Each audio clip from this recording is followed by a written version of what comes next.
Good morning বন্ধুরা। তো তোমরা কেমন আছো? আশা করি সবাই ভালো আছো। আমিও তোমাদের ভালোবাসায় ভালো আছি। তো দেখো, প্রচণ্ড রোদ উঠেছে।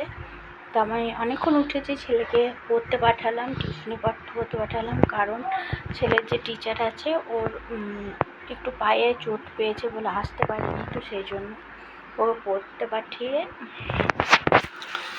আমি এখন বসবো ইস্ত্রি করতে। খাওয়ার জলটা একটু ভরে নেবো, দিয়ে বসবো ইস্ত্রি করতে। তো ইস্ত্রি করে তারপরে সবজি কেটে তারপর স্নান করবো। তো দেখো আমাদের কীরকম রোদ বেরিয়েছে।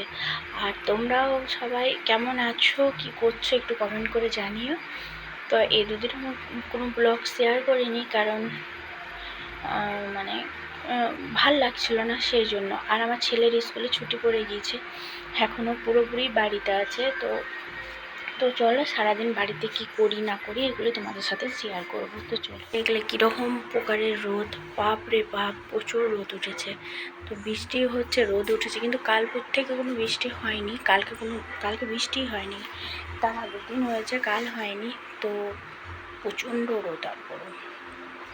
তো চলো আমি জলটা ভরে নিই, তো তোমাদের সাথে কথা। দেখো বন্ধুরা, সকাল থেকে কেমন রোদ উঠেছে, তার মধ্যে আবার বাবুকে পড়তে যেতে হবে। তো পড়ে টোড়ে 11:30টার মধ্যে বাড়ি চলে এসেছিলো। তো তারপরে তো কোনো ভিডিও শ্যুট করিনি।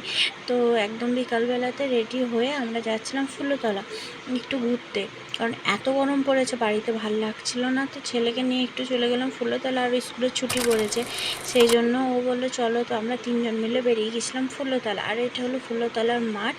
তো দেখো ওখানে সব ফুটবল খেলছে, অনেক বাচ্চারা ঘোরাঘুরিও করছে, খেলা করছে, এসব করছে। তো আমরা ফুলতলা গেলাম, দিয়ে কিছুক্ষণ ছিলাম। তো আর তোমার হাওয়া দিচ্ছিলো, খুব সুন্দর জানো তো। আর দেখো মায়ের মন্দিরে ঢোকার রাস্তাতে সব বসেছিল। তো দেখো বাবু আস্তে আস্তে খেলা করে দুষ্টুমি করছে আর ঢুকছে। ওখানে গিয়ে একটু বসলো, কারণ বাবার ফোন এসেছিলো, ফোনে কথা বলছিল। আর এটা দেখো মন্দিরের পাশেই ভোলা বাবার মন্দির, আর এটা হলো মায়ের মন্দির। আর ওর সামনে পাঁঠা বলি হয়, তারপরে ওখানে তোমার মৃত্তিকা সবাই নিয়ে যায়, অনেক কিছু এখানে রোগ ঠিক হয়। তো চলো মায়ের দেখো মাকে দেখো কি সুন্দর লাগছে না। আমরা বসে টিপ নিলাম, ক্ষীর জল নিলাম, ঠাকুরমশাই আমাদের সব দিলেন। তো ওখান থেকে মাকে প্রণাম করে বেরিয়ে এলাম। এসে দেখো এটা হলো আমাদের ষষ্ঠীতলা। এখানটা বিকাল থেকে লাইটিং হয়, রাত্রেবেলায় আবার খুব সুন্দর লাগে। তখন তো দিনের আলো ছিল, সেই জন্য অতটা লাগছে না। সন্ধ্যেবেলাতে অপরূপ সুন্দর লাগে জানো তো। তোমাদের একদিন দেখাবো সন্ধ্যাবেলায় গিয়ে, আর একদিন মায়ের ভোগ, মায়ের সন্ধ্যা আরতিও দেখাবো। আর আজকে না প্রচুর লোক ছিল জানো তো, কেন সবাই ঘুরতে এসেছিলো বিকালবেলায়। তো এটা হলো মায়ের ঘাট, এই ঘাটেই মায়ের সব কাজ করানো হয়। আর এই ঘাটে মাছও আছে জানো তো, এখানে অনেক মাছও আছে, আবার যেন তো সাপও আছে। আমি ভাবছি মাছ, তো একটা সাপ আবার উঠে চলে আসছে, দেখে আমার ভয় উঠে চলে এলাম।